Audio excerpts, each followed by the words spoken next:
Oceanography A career option. Times of ইন্ডিয়ায় প্রকাশিত একটা রিপোর্ট।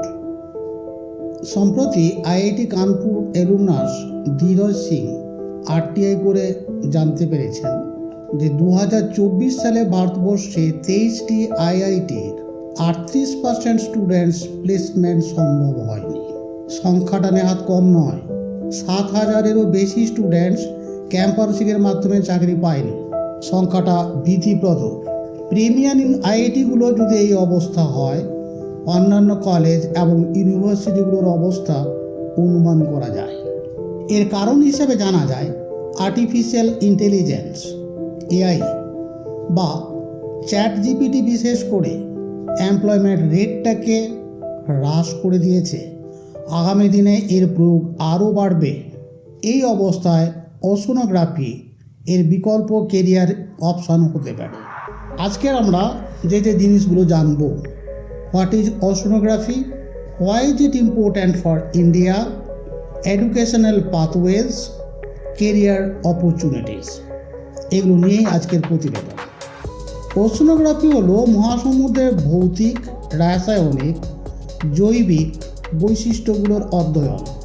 মহাসমুদ্রের অতীতের ইতিহাস, বর্তমান ইতিহাস এবং ভবিষ্যতের অধ্যয়নের বিষয়।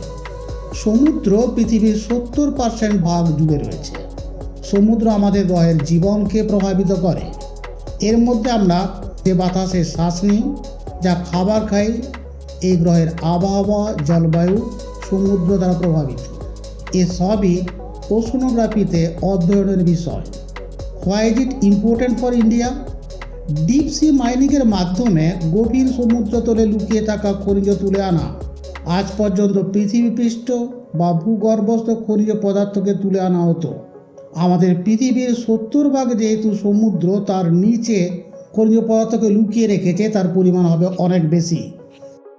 ফসিল ফুয়েলের উপর নির্ভরতা কমাতে আমাদের প্রয়োগ বাড়তে পারে গ্রিন এনার্জির। সৌরশক্তি, বায়ুশক্তি, ব্যাটারি চালিত গাড়ি, এই সব কিছুই সম্ভব যদি গ্রিন এনার্জি প্রয়োগ করা যায়। ফসিল ফুয়েলের ব্যবহার কমিয়ে আনতে হবে, কিন্তু সমস্যা হলো ব্যাটারি তৈরিতে যে দুটো ধাতু লাগে, কোবাল্ট এবং ম্যাঙ্গানিজ, ওগুলো ভারতে কম পাওয়া যায়। এই দুটো জিনিস ভারতকে আমদানি করতে হয় ব্রিটেন, নরওয়ে এবং চীন থেকে। এতে খরচও হয় বিস্তর। কিন্তু আমাদের ঘরের কাছেই আরব সাগর, বঙ্গোপসাগর এবং ভারত মহাসাগরের খনিজ আকরের ভাণ্ডার।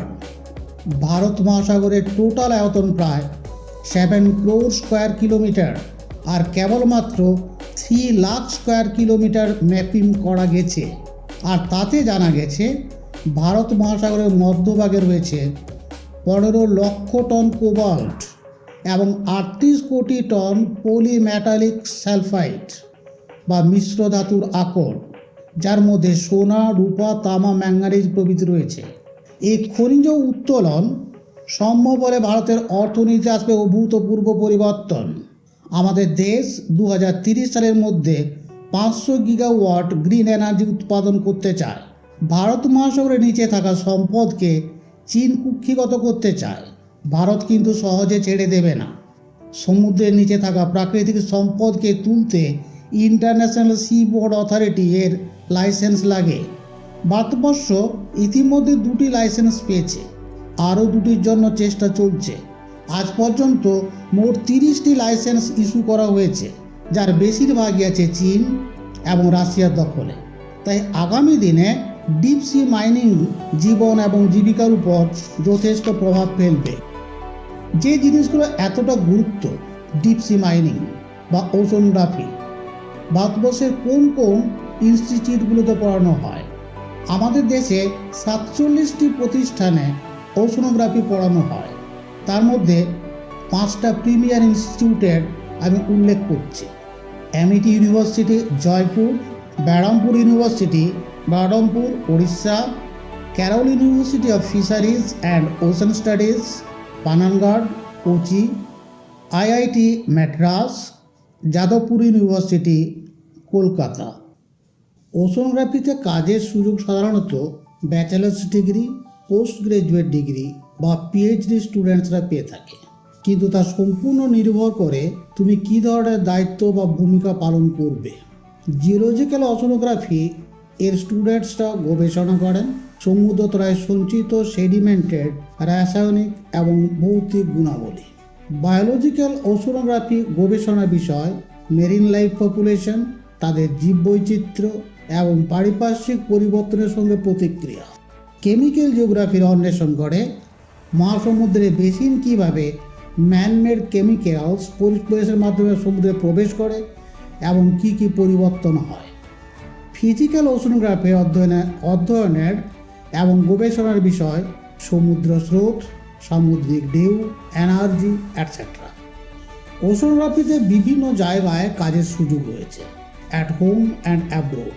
নিজের দেশে যেরকম প্রভূত কাজের সুযোগ, তেমনি বিদেশেও এর কাজের সুযোগের অভাব নেই।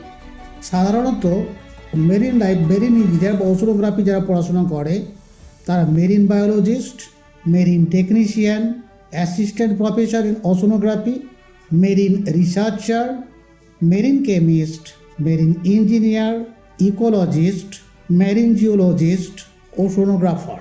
সাধারণত এই 9টি পদে তারা গুরুত্বপূর্ণ ভূমিকা পালন করে থাকেন বা কাজ পেয়ে থাকেন। প্রত্যেকটা পদের জন্য কিন্তু রেমুনারেশন বেশ আকর্ষণীয়।